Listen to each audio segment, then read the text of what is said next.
வணக்கம் guys, இன்னைக்கான video என்னன்னு பாத்தீங்கன்னா இந்தியா vs ஆப்கானிஸ்தானோட டெஸ்ட் மேட்சோட மேட்ச் ரிவ்யூ வந்து பார்க்க போறோம். Full match review.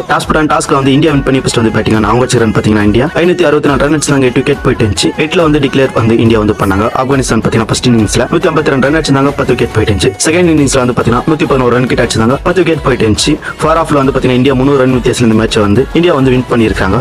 பேட்டிங் மற்றும் bowling பெர்ஃபார்மன்ஸ் வந்து பார்க்க போறோம். ஃபர்ஸ்ட் இன்னிங்ஸ்ல வந்து பாத்தீங்கன்னா சுமன் கில் பாத்தீங்கன்னா 126 ரன் கிட்ட அடிச்சிருந்தாரு. கேஎல் ராகுல் வந்து பாத்தீங்கன்னா 100 ரன் கிட்ட அடிச்சிருந்தாரு. முகமது சலீம் வந்து பாத்தீங்கன்னா 6 விக்கெட் கிட்ட எடுத்திருந்தாரு. அஸ்மத் உல்லா சயீதி வந்து பாத்தீங்கன்னா 1 விக்கெட் எடுத்திருந்தாரு. அஸ்மத் உல்லா சயீம் வந்து பாத்தீங்கன்னா ஒரு 20 ரன் கிட்ட அடிச்சிருந்தாரு. அஹ்மத் ஷா வந்து பாத்தீங்கன்னா ஒரு 60 ரன் கிட்ட அடிச்சிருந்தாரு. பிரசித் கிருஷ்ணா வந்து பாத்தீங்கன்னா 3 விக்கெட் எடுத்திருந்தாரு. அனோஜ் சுதா வந்து பாத்தீங்கன்னா 6 விக்கெட் கிட்ட எடுத்திருந்தாரு. செகண்ட் இன்னிங்ஸ்ல வந்து ஃபாரோவே கொடுத்துட்டு இருந்தாங்க இந்தியா. ஃபர்ஸ்ட் வந்து ஆப்கானிஸ்தான் தான் பேட்டிங் ஆனாங்க. செகண்ட் இன்னிங்ஸ்ல சரிக்குள்ள அட்டாக் வந்து பாத்தீங்கன்னா ஒரு 42 ரன் கிட்ட அடிச்சிருந்தாரு. குர்பாஸ் வந்து பாத்தீங்கன்னா ஒரு 24 ரன் கிட்ட அடிச்சிருந்தாரு. வாஷிங்டன் சுந்தர் வந்து பாத்தீங்கன்னா 4 விக்கெட் எடுத்திருந்தாரு. குல்தீப் யாதவ் பாத்தீங்கன்னா 3 விக்கெட் கிட்ட எடுத்தாங்க. சீரிஸ் வந்து இந்தியா வந்து வின் பண்ணிட்டாங்க 1 லீட் பண்ணி. இந்த மேட்ச் ஹைலைட்ஸ் பாத்தீங்கன்னா மறக்காம கமெண்ட் பண்ணுங்க. மீண்டும் வீடியோல சந்திப்போம். நன்றி, வணக்கம்.